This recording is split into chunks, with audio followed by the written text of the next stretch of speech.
Explain the sources used by historians to reconstruct the history of the Maurya empire, यानी मौर्य साम्राज्य के इतिहास के पुनर्निर्माण के लिए इतिहासकारों द्वारा उपयोग किए गए स्रोतों की व्याख्या करें।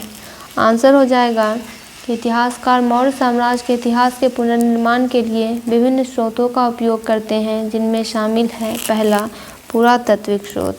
पाटलिपुत्र यानी आधुनिक पटना, तक्षशिला और सांची जैसे स्थलों पर उत्खनन से बहुमूल्य कलाकृतियाँ और संरचनाएं मिली हैं, जो मौर्य काल के बारे में जानकारी देती है।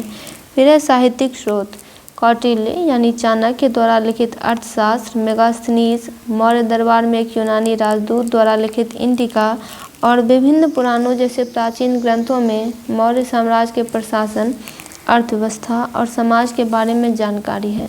फिर है शिलालेख। भारतीय उपमहाद्वीप में चट्टानों और स्तंभों पर उत्कीर्ण अशोक के शिलालेख महत्वपूर्ण प्राथमिक स्रोत हैं। ये शिलालेख अशोक की नीतियाँ, बौद्ध धर्म में उनके धर्मांतरण और उनके द्वारा प्रचारित नैतिक संहिता, जिसे धम्म के नाम से जाना जाता है, के बारे में विवरण प्रदान करते हैं। फिर है मुद्रा शास्त्रीय साक्ष्य। मौर्य काल के सिक्कों के अध्ययन से इतिहासकारों को उस समय के आर्थिक स्थितियों, व्यापार प्रथाओं और राजनीतिक अधिकार को समझने में मदद मिलती है। फिर है विदेशी खाते। मेगास्थनीज और चीनी